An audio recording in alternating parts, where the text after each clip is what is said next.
It's not in the face! Thank you. Hello and welcome to Hey, Not the Face with your host, John Nash, and your producer, me, Steffi Haynes. And today we are going to give you our year in review. But first, let's check in with John and see how his week has been. Oh, terrible. I got a sore throat. I think it's just sore from whining so much because I took my mom and my aunt out for bingo, and they fixed the game against me. It was a fixed game. I didn't win one. It was obvious they were setting me up to roll me that night. So yeah, well, that was my house. Yeah. Me hanging out with a bunch of elderly people at the VFW. That's my week. Oh, that's fantastic. So I got to get your take on one quick thing before we jump into our year in review. And that is a $500 million fight that is being floated around. Did you hear about that $500 million fight? Yeah, I heard the story. Now, what I didn't see is a legitimate source for that number. Neither did I. You know what I saw? I saw two emojis and a like. Yeah, and it's funny that so many. I mean, we might have the most naive, gullible fan base because so many people are just instantly buying that hook, line, and sinker. That Connor says it's confirmed. But Connor confirmed. When has Connor ever been accurate about a purse of his? And then the thing that gets me is their source is Connor using two emojis in reply to someone floating out that rumor has it that this fight is happening in India at this arena for $500 million. And the source is, really two emojis? And then they later point to Logan Paul having liked the same post. Well, if Connor used two emojis, then it's got to be true, right? If you're using two emojis, if it was only one emoji, I might not have believed it. But two emojis, yeah, it's an absurd number being thrown around on. I don't know how anybody could buy that. Again, we go back to history of McGregor. Now, McGregor makes money fighting. He makes a lot of money, a lot more than any other UFC fighter. But he has always grossly exaggerated his purse numbers. That's part of his image that he creates.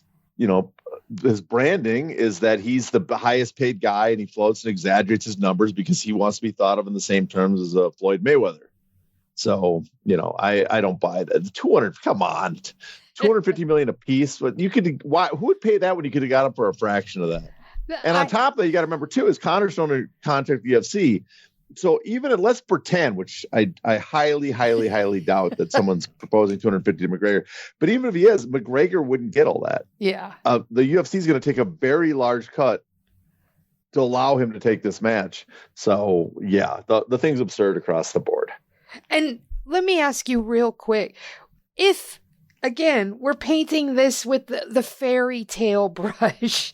But if that fight were to happen and the UFC were to take a big old chunk, wouldn't it stand to reason that they would take an even bigger percentage this time because of the position Connor finds himself in since he has been found civilly liable for rape? His engagement numbers have hit the basement. I went through his timeline today. John, he's got some tweets on there that only have 200 likes. Oh, wow. Well, I don't know if that's that. I would settle for 200 likes probably, but for him, that's insane. And it's like his whole timeline is like that. The most likes he got there's one on there that has 7,000 likes, but everything else over the course of a week is in the hundreds. Everything, every single one of his tweets. Yeah, I don't know if they would take a bigger cut. I mean, if anything, his negotiating leverage with some party is going to be worse because he's tainted goods. Yeah, that's what I mean. Yeah. So would they take more from him because he has no negotiating power here to, like, he couldn't say, well, I'm bringing you money, so take what I give you. He would have to say, please give me a little scraps. That's what I'm asking you. Well, yeah, no, I still think the UFC, there's just a maximum they can take from it, which is basically half. I think anything beyond that in boxing, in boxing, any larger amount of a purse that they're going to take, he is going to throw an uproar. I don't think he would give up more than half. So I think that would be the maximum he would do. But, I mean, but still that, I don't doubt if this fight does happen, and there are some indications this is real, this might be in the works, and someone in India is going to pay a ton. Rich people, they blow money on certain things, but they're generally not in the business of just blowing money for no reason. Right. Especially when they don't have to. So I don't see him paying $500 million in India, where boxing's not even that big, with two people that aren't even Indian stars, really, right? If this was an Indian celebrity in the match, it would make more sense. That they're going to put on this event to promote their streaming service. Yes, I could see him putting up a lot of money for it. It's got to be a lot because UFC, again, is going to take a huge cut of Conor's purse. But when we're talking a lot, I would say a quarter of that $500 million is probably the extreme top end that could possibly be discussed. And the other possibility, too, is that they're going to offer a smaller number than that for the rights in India and the streaming service, and that then they'll have the rights to sell it on pay-per-view or somewhere else. But I just don't. Yeah, $500 million seems grossly inflated, especially as some sort of guaranteed purse amount. I mean, I can't imagine both guys getting equal amounts. I mean, wouldn't one of them need to be the A side? Well, even on top of that, Logan Paul, who's the hell is paying $250 million for Logan Paul? No one's paying that for Jake Paul, who's the superior boxer of the two and the bigger star on that front. 200. That's even more absurd than McGregor getting $250 million. You could get these guys for a fraction of that. I mean, I could imagine you getting McGregor for 1/5 that, and 1/10 that for Paul. Yeah. Paul, $25 million is a massive payday for him. I thought it was in rupees, but if it was in rupees, it would be about just a hair under 3 million. You see, that'd be hilarious. If it was in rupees and they signed it, not even reading it, not even checking the amount, what the domination is going to be in. That would be the most MMA thing in history, the most combat sports thing in history. It would be so funny. I'm cheering for that to happen. Me too. All right, so we are going to go ahead and get into our year in review. But first, let's talk about some of the big stories that we covered. I mean, we had a lot. So, John, why don't you tell us some of the ones that you're most proud of? Well, this is a great chance for us just to pat ourselves on the back and kind of promote ourselves. But we don't really have to promote. You guys have already subscribed to us, so it's like useless. But before we get into the big stories, which are the big stories across the business landscape of MMA and boxing, that everybody aware of, I just think there are certain stories this year that I thought that were important that we did that did not get much traction. And one, of course, is, our coverage of the UFC antitrust lawsuit. I got to say, a lot of people picked up on it. So I'm proud of that. It's unique, but a lot of people picked up. But what they did is some of our analysis of the material that came out, like the analysis of the fighter paid wage shares that when we broke down, we went through and calculated the numbers that they revealed on purses. So we could figure out how much is, what's the percentage is going to fighters now.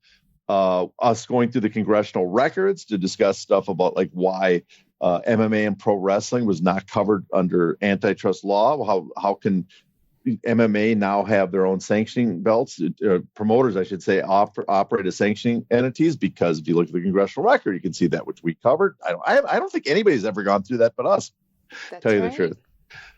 Our comparisons to UFC to the U.S. economy. And then the other ones that I think are unique is we talked about when the one championship finances for 2022 we got a hold of this summer. We broke that down. We broke down BKFC finances. I don't see anybody else talking about that, how McGregor had a piece of the company. I didn't see that being reported anybody else. And of course, our contract coverage, we covered PFL contracts, GFL contracts, UFC contracts. Again, I didn't see people covering the things that we did about what the nature and one championship contracts, the nature of those contracts, what was in them, especially the changes in the UFC contracts, how that impacts the lawsuit, impacts fighters. So we gave that with stuff we covered that no one else did. We broke down Ngannou's contract and pay using his information that we had from various sources, which I'm very proud of that because wink, wink to our audience who listens, I'm going to tell you our information from sources is really, really, really accurate about what Ngannou is making, not just boxing, but specifically in the PFL and what the contents of his contract is. And then finally, stuff like the GFL and Ngannou deck, which had a lot of inside the industry insider type information for GFL, what they're trying to do with their business. And for Ngannou included information about UFC business and other fighters and purses and stuff like that. So all that stuff is unique to us that we covered. I thought it was excellent material, and very little of it escaped our site. Although I will say on one, Ngannou's purse, it did, and I credit Ryan Harkness, one of the few people that apparently listens to the show. And because I was not clear, he misreported what I covered. So, but really it's my fault, but the wrong information then got repeated out there, but that was on blame me for that. But besides that, I thought we offered some intriguing, in-depth and unique content. So there's us patting ourselves on the back. In fact, my back is bruised. I patted it so hard. One other thing that we should draw attention to while we're patting ourselves on the back is just how much information we got that no one else got. That GFL deck, no one had it. And we had it a month and a half before Ariel or anybody else. We were the first people to talk about GFL. We had the deck. We also ended up with contracts. Nobody else had that. UFC contracts, Francis Ngannou's deck, everything that we got was ahead of everybody else or unique to just us. So look at that. I do believe we are well within our range to pat ourselves on the back. Yeah. And that is after people ran with our information as if it were their own. Well, I will note too on the contracts. It wasn't just like we had one contract. We kept updating all year as the UFC and other promotions contracts changed. Yes. And so we had multiples as well of like every time we had a contract, you had multiples so that we could compare across the board to get a reasonable idea if something was unique to one or unique to a specific group, if it was across the board. It's not like you just had one contract to work from. And I think that is a very, very special detail to point out. Well, and the reason for that partly too is I need multiple contracts to make sure I don't accidentally out someone for giving me, let me see their contract. Yep. So, it's not like one. If you add it up, it was, I wouldn't say dozens, but let's say a score of contracts we went through this year, at least. So let's talk about the top 5 business stories in combat sports in 2024. And let's just focus more on boxing and MMA. Let's leave out kickboxing and Muay Thai and things like that. And let's just keep it to boxing and MMA. So who are our honorable mentions? Well, because we're going to leave out pro wrestling too, because in some ways I would have probably thrown in the Vince McMahon lawsuit into that one. Because the repercussions of that are pretty big, especially on the TKO business. But on the other ones, I would say there's several stories that just didn't quite make the cusp, didn't make the list, and almost all I think all of them are in MMA. One of them off the top is the death of Bloody Elbow. In many ways, it seems absurd, but in the sense of business stories, the death of the one site that was doing. I wouldn't say the one site doing it, but it was focused primarily on investigative journalism. We try to continue. And I know MMA Draw is trying to do it, and other people from Bloody Elbow, but the reach has obviously narrowed because of that, and the amount of people that could follow the story. So that, and it also is a sign of what's been kind of happening to MMA media as a whole, boxing media too, the way it's been contracting and becoming more. I don't want to say subservient. But I guess I'm going to say subservient to the promotions. Mm-hmm. So that would be one. The other one is Francis Ngannou's career this year was a major business story. Didn't make the cut. That he boxed and made 8 figures doing that. Then he came back to MMA and fought and made about 8 figures for that. So he's doing both combat sports successfully outside the UFC. That's a big story, and that is going to be a big story next year as well because of his situation with his contract and the leverage he's going to have. And then the final one that did make it is actually McGregor's troubles, because he is the biggest draw in MMA. And besides missing, dropping out of UFC 303 with his broken little toe, his wee toe, he also has a lot of other problems, as we see in the courts of Ireland, that has us asking what's in the future for the biggest draw in MMA. As we talked about this, apparently he's going to make $250 million. So what does he have to worry about?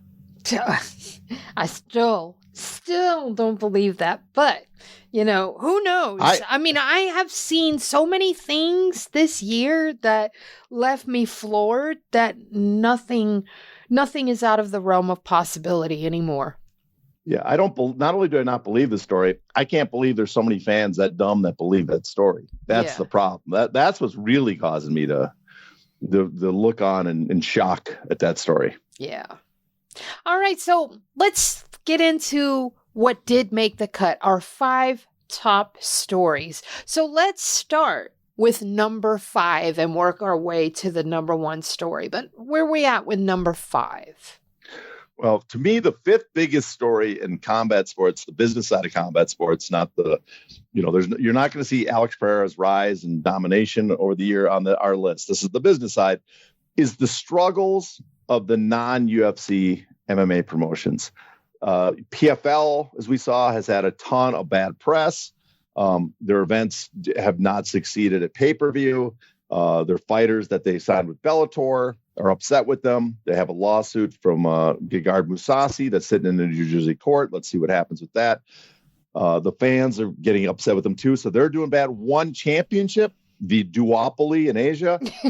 I'm not sure they're an MMA promotion anymore. They seem to be a Thailand-based Muay Thai 4-ounce club Muay Thai promotion. With the number of fights they promote, they're shedding fighters, but not all at once. It seems like what they're doing is they're slowly releasing fighters instead of doing them all at once, so people don't catch on that they're shedding fighters.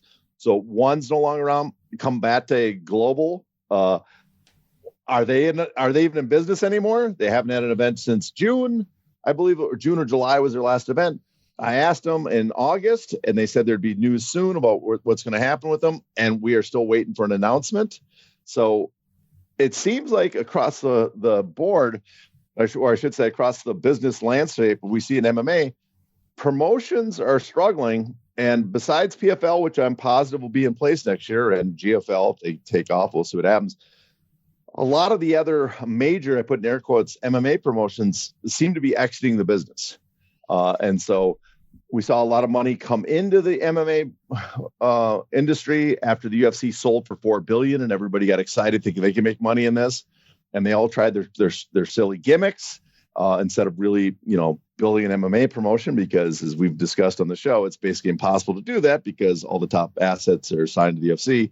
So they did their gimmicks, and it seems like the gimmicks are wearing out. The capital they've raised are being burned through, or they're not getting renewed by the broadcasters they need to, and they're disappearing. So that's the story number 5.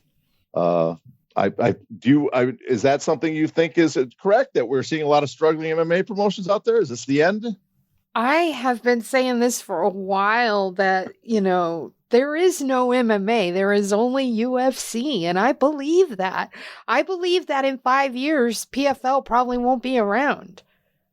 I think you might be right. Yeah. I just feel like everything is UFC centric. And now that we have this incoming administration politically that UFC has tons of favor with, I just feel like we are watching the end of MMA as we know it, and just the continuation of the UFC reign. Yeah, it's a strange change, because people used to say this years ago. In fact, the UFC used to say this about, right after TUF, where there's no MMA, there's just UFC. But back then, even though the UFC was by far dominating the market, there was other MMA. You could see Elite XC on TV, and they could do big ratings on CBS. Showtime was successful. Not Showtime, I should say Strikeforce. Fans were aware of Strikeforce. Strikeforce had fans. The Bellator, for a brief time, drew fans. But all that, as the UFC's gotten bigger and bigger and more and more had a larger percentage of the top fighters and more of the revenue, you just see it slowly bleeding away from the other promotions. And PFL, every new promotion that enters to replace the last second place promotion that was a competitor to the UFC, Pride was in many ways surpassed the UFC for a long portion. That disappears. Strikeforce comes by. It's obviously much lower in the total than the UFC, but it fills a portion of the landscape. It can compete in some places. That disappears. Bellator comes in, does not achieve the level of success Strikeforce had. That disappears. And PFL now does not seem to be hitting the level of success that Bellator had at its peak. So you're right. We are reaching a point where the UFC is synonymous with MMA. I shouldn't even say synonymous. UFC is the word that everybody's aware of, and MMA is what the nerds say. Yeah, it's basically like UFC supplanted MMA. So let's talk about number 4. What's number 4? Number 4 for me, number 4 is in my opinion, this is based on what I ranked them, the changing landscape of USA boxing. The boxing in the United States came in number 4. And by that, I mean 2 things. One is the lack of events held by PBC, right? And also the nature of fighters and promoters moving off of American broadcasters, either to zone or working with Saudi Arabia. So the changing landscape of U.S. boxing, where the power brokers seem to be moving overseas, and there seems to be, less and less big fights. There are just not many big fights in the United States this year in boxing. Yeah. And then, Turkey and the Saudis buying up every little thing, including the journalists. That was wild. Didn't they they sponsor a sanctioning body? And this is coming from that sanctioning body's mouth, when they said that the reason why, I think it was WBC is doing so well now is thanks to sponsorship by Riyadh season. And I'm like, half $500,000 from Riyadh, and plus the additional sanctioning fees from the big title purses from the Saudis. Yeah, I mean, just the idea that a sanctioning body is sponsored by a promoter. What in the world is going on? That's insane to me. And then they buy Ring Magazine. They buy up all the journalists. I mean, wow. If that doesn't illustrate a change of the landscape, I don't know what does. And it's not a positive change, at least in my opinion. How do you look at it? Well, we're going to get into more of the Saudis later in the list, but for the U.S. landscape, it's we have. I'll talk about the sanction organizations when we get a little later, but for the U.S. landscape, it's like for the first time, I think in years, the U.S. market probably was not the primary generator of revenue and purses. Revenue, because the Saudis and overseas DAZN entities were paying. More revenue was going through promotions from them than was going through from the Top Rank and Amazon, or not Top Rank and ESPN, or Amazon with PBC, or pay-per-views even. So, and the largest amount of purses, as we talked with Kurt Emma a few weeks ago, was probably paid to the Saudis. So they have supplanted, which is just shocking to me, because 2 ways it happened. One is the Saudis put a ton of money into it. Okay, that makes sense. But 2 is the American landscape right now is not generating the revenue, not generating the payouts that it did just a few years ago. Even last year, when there was a limited amount of events, we still had 3 $20 million gates, 3 big events, right? We had Spence and Crawford, we had Tank Davis and Ryan Garcia, and we had a Canelo fight, all of them generating big revenue and big gates. And that doesn't exist right now in America. So hundreds of millions of dollars that America would generate for boxing seems to have disappeared. That's a big story. I do not know it's coming back or not. Let's hope. But right now, that's the big story, that the U.S. is not the primary market, at least this year. It always is, but this one year, it's not the number one market for boxing.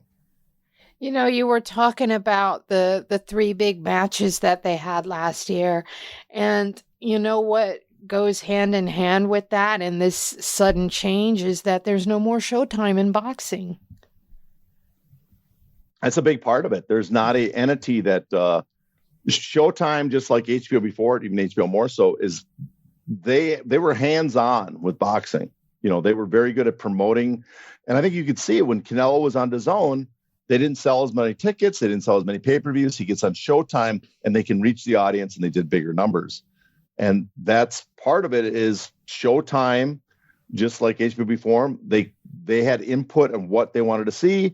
You get the ESPN, they basically just hand the keys to Top Rank. Well, if you're just going to pay them no matter what, Top Rank is not going to give you the best events, not going to give you the best fights. They're just going to collect the checks. And it seems like they've ended their relationship with Top Rank because of that. So hopefully we get a network back that makes a commitment to boxing, because boxing is not like the UFC where everything's in-house and you can just hand the UFC the keys because they're the promoter, the sanction organization, and the broadcaster all put together. With boxing, the network that's putting it on, they got to be a little more hands-on because you cannot depend on one promoter to give you your supply of goods that you need. You need to know the industry. And right now, anybody that's dabbling in boxing or thinking about it in America, it seems like they have no knowledge about boxing. All right. Let's move on to number 3. What is number 3 for you? The third highest one, or the third highest, but number 3 on my list is what you mentioned a little while ago, the UFC's influence on politics. I know we're talking business, but this has huge business ramifications because UFC has made a commitment to conservative Republican politics. They actually, people, not just, the UFC, who's I'm sure is quick to credit themselves for everything, but people looking in from the outside have credited the UFC as having a major part to play in Trump's success and the Republican Party, reaching out to non-committed voters, to less informed voters, as we might call them. That's what they call them, not me, I should say. So don't get mad at me, you less informed voters out there. So they go out and they can reach these people through the UFC. They can create an image for Trump with UFC fans that they're looking to create, that he's helped them succeed in getting elected. Now they have someone in the White House is obviously friendly to him, and the ramifications are big because this gets some input on, as Roy said, Lena Khan's going to be gone. Jason Cantor's going to be gone at the Department of Justice. These entities that the UFC personally might have a problem with, would have had a problem in the future, they're going to be gone. The NLRB is going to be, there's going to be new membership there, less problems. There's just going to be a lot of changes that a Republican administration comes in that clears up a lot of potential headaches for the UFC and for the company that owns the majority share, Endeavor. There's a lot of other goodies they can get out of this. So the UFC's stepping their toes into politics has had, they've been more successful at this than probably any sport I've ever seen. I've never seen a sports league, as they call themselves, get involved in politics. With boxing, there's been a big blowback. With the NFL, there was a huge split amongst the fan base and uproar when NFL, not fighters, but NFL players were kneeling. Remember that? Yeah. With the UFC, full-throated support for Trump did not seem to hurt them with the fan base. Maybe some liberal or leftist or progressive fans stopped watching, but they've seemed to replace it with more conservative fans, and it hasn't hurt their bottom line. So that's a pretty remarkable thing that happened. I got a quick question for you on that. You know how Trump, everybody is finding out after fucking around, he's getting ready to possibly roll back Social Security, Medicaid, Medicare, after saying that he wouldn't. He made lots of campaign promises that are just falling right through the cracks now. Like he ain't doing anything that he said he was going to do. Wouldn't it be really, really interesting if he did the same thing with UFC, if he didn't bother to help them at all? Well, I think it's too early to say what he's going to do or not do, because he just likes to say stuff and get everybody riled up, I think. Yeah. And I think some of his promises he'll keep. Some of them, I mean, he is famous for just saying shit. He says one thing and then another thing. It's like, you can't keep these promises. So, people like, it's the intent, I guess, his fans would say, he's just at what he means when he says stuff. But we'll wait and see if he keeps his promise. I don't know if he'll cut Social Security or any of that. We'll wait and see what he does. But it would be amusing if he did that to the UFC. I don't think so. I think he really is. He does have people he likes and does do favors, it seems. So, and I think the UFC and Ari Emanuel over at Endeavor, he does get along with them. He does find them useful. Just like, I think he finds, you might not like Elon Musk, but I think he's going to find him useful to buy Truth Social in the future. So he might not throw him overboard very quick. But it would be interesting, though. It would be interesting, too. I mean, there's always a possibility he runs into other problems, or he makes commitments or hands over departments to people he's not quite, doesn't realize what their intent is, and that ends up backfiring on him in the UFC. I don't think in other words, I don't think the UFC is the primary concern of his, and it's very possible something happens. That's what I'm getting to right there. You just put it in a nutshell for me in a way that I couldn't vocalize myself. But that's it right there. He might get wrapped up or put certain jobs in the hands of people that don't give a shit about the UFC. But it's out of Trump's hands because, you know what? There's too much for him to do. He's an old, senile man. I know everybody likes to point it at Biden and talk about his senility, but we need to look at Trump's senility too, because that man can't put together a coherent thought to save his butt. But that's another conversation for another day. Look at you getting all political over here. Let's talk about number 2. Oh, yeah. I thought you were going to say it. I thought it's my list. I forgot. Yes. We talked a little bit about it previous, but the Saudi influence in combat sport. That is huge. That is a huge story. It's actually been bigger than I thought it'd be, because I thought the sports washing was a waste of money. I thought this is when I say originally, like a year or so ago, not before the Saudis made it clear that they are much more intent on doing more than what I originally thought. I thought they were just going to throw money and get big events and it'd be a waste of money. But it's obvious that they have, at least Turki Al-Sheikh has greater interest, greater designs for boxing. And because of that, we are getting, and then not just that they're getting big fights in Saudi Arabia, as you talked about earlier, they are putting money into the sanctioning organizations, influencing them. Never mind that they have signed boxers directly to Riyadh season, making them a promoter. They've signed promotional contracts. Deontay Wilder said he had a promotional contract with Riyadh season. Other boxers have talked about similar things. They've signed promotional contracts.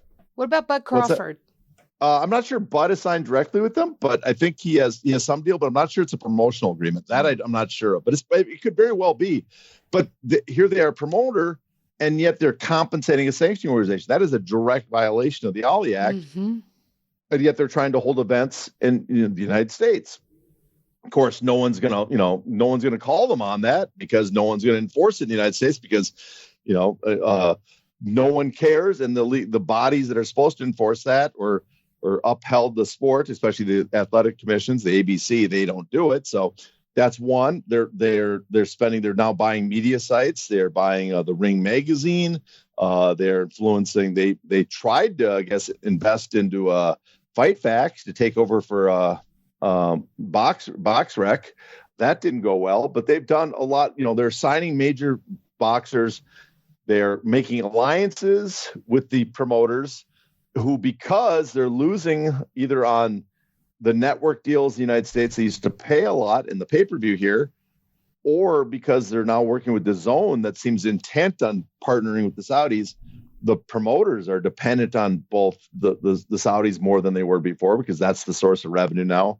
So across the board, the Saudis have tremendous influence in boxing. It's not to the point where you could say they have monopoly or complete control. They're not nearly at that level. But this is when people panicked about PBC with the Waddell and Reed money, and they were trying to get on networks, doing those time buys. This is much more influenced now by the Saudis. which is strange because you don't see people calling them out as much in the boxing sphere. They all seem happy. Where back when the PBC was doing it, they were, oh my God, people were pitchforks and torches running on the street. What about the Saudis getting into UFC? Because now we're getting huge side fees for Saudi cards being paid out to UFC. What kind of things do you see in that regard? Well, I should have brought up the UFC too, as well as PFL, because it wasn't just Saudi influence in boxing. It made it number 2. It was the Saudi influence in combat sports. Boxing, they put more energy and they have more influence, but they also are such a major source of revenue for the UFC. Not only this year, they paid for a pay-per-view and supposedly paid a site fee about 35 to 40 million. Did another 20 million, I think maybe 1 or 2 fight nights. So you're talking if it's 2, it's about 80 million right there. What another about the PFL one? What's that? And then they financed the PFL one too. Yeah. So they have 80 million UFC plus the sponsorship deal they did for Riyadh season. So you're approaching $100 million in revenue from the Saudis for just the UFC. And then you throw in PFL, who supposedly got a huge site fee for the Francis Ngannou bout. They have a previous site fee they got for their Bellator versus PFL fiasco because Bellator mopped them up. You're talking a huge chunk of PFL's revenue. And PFL says they're going to be making close to 100 million this year. I call it BS on that because you look at the TV deals they had before and what they have supposedly and what the Bellator contracts are, it has to be less than half that. But you add in that Saudi money. Well, I don't think they're getting up to 100 million, but they're definitely getting closer to 100 million in revenue. So those are huge amount of money that they are pumping into 2 MMA promotions. And then on top of it, all they're doing in boxing. So yeah, it's a massive amount of money they are throwing into these sports, into these promotions, which at the same time, I still think it's a colossal waste of time. What is number 1 on your list? Well, number 1 shouldn't come as a surprise, something we covered a lot. And, but I don't think it's bias on our part at all. I think it is. The number 1 business story was the UFC antitrust lawsuit settlement this year. It got a ton of press in the first half of the year. One, because the trial was coming up. Everybody's paying attention to that. Then when the settlement came, there was a bunch of people were very upset with the settlement. They were disappointed because of the number, the amount, and that there's going to be no injunctive relief. Then the judge threw it out. And then finally, he approved a new settlement. We're going to have a hearing in February to finally approve, but it's basically approved by I'd be very shocked, in other words, if it was not get final approval at the fairness hearing in February. Yes. Quick question. Wasn't this last offer, wasn't that the third offer? Because didn't they have an initial offer that the plaintiffs declined, and then they came back with the second offer that was for $335? And then the judge threw that one out. And then the final offer was the one the judge, gave preliminary approval on. But there was a first offer, right, that the plaintiffs themselves declined. So that made 3 offers, right? No, well, the plaintiffs didn't decline it. The first offer was mutually agreed, presented to the judge. He rejected it. Okay. Then they came back with the same amount, but they finagled the percentage going to which fighters. So 90% would go to the Lee class, 10% to the originally it was 70% of the 335 million would go to the Lee class, right. 30% would go to the Johnson class. For those listening, Cajun Johnson class, the 2017 non-fighters. And then the judge rejected. They came back with 90-10 split. The judge still said no. That's where I got confused. Is the judge said no 2 times on the same deal? That's why I thought it was 3 offers. But if you look at it, it's somewhat strange at the end of the year. On these lists, we're seeing other people come up with that the top stories are the biggest, the most influential people in MMA. None of them are involved in the lawsuit. And it's kind of shocking because one is the plaintiffs, I would think, are some of the most important people in MMA because, Kung Lee, John Fitch, Corey, Kyle Kingsbury, Javier Vasquez, and Brandon Vera, they just got fighters that fought between 2011 and first half of 2017. They just got those guys $250 million after attorney fees to split up. That is about 40% of almost, actually, sorry, not 40%. That is about just under 50% of the total amount of money they got paid by the UFC during that period, those 6.5 years. So that is a tremendous amount of money for those fighters, right? That's the biggest payout ever in MMA history, probably, for fighters. And on top of that, you have to credit Judge Boulware, because he rejected it. One individual not only rejected it, got the fighters $75 million than they would have got, but he kept alive the Johnson class, meaning that there's potential for more discovery, and even more importantly, potentially there's a chance for injunctive relief in the future. So those two groups had a massive impact on MMA, and it's after the settlement, after the hoopla over what was happening. I noticed there's very little discussion as we go into the new year about it. Yep. And, it should be noted that it wasn't just big for MMA. That antitrust settlement was huge, just all on its own as an antitrust case. That was a massive settlement. I've been keeping an eye on other antitrust cases, and I've seen some that were settled for around $150 million. But to get $375 million, that's enormous, right? Well, that is the largest, as they'll point out, that is the largest Section 2 Sherman Act case involving labor monopsony. So Section 1 would be collusion. There's been bigger collusion cases involving labor, but those are easier to prove. Single entity monopolizing something is much harder to prove. This is the largest settlement ever in history on that front. I know why. A lot of people are disappointed because they were hoping for a massive payout. And we've explained on this. If you're a listener, you know why that was probably taken off the table, because of the split of the class, because of the introduction of the arbitration and class action waivers. It really limited the plaintiff's leverage going into this case than what it would have been. But injunctive relief has not disappeared. It's still on the table in the next case.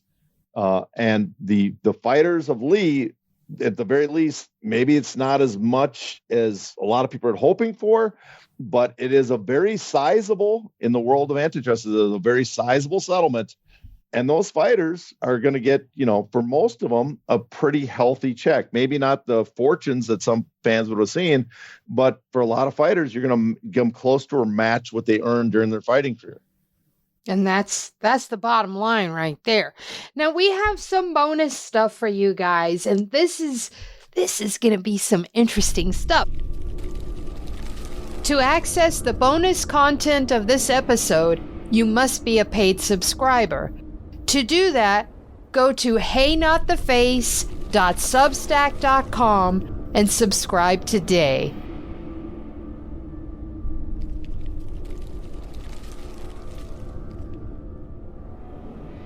Ow! Ow! Not the face! Ooh! Okay, the face!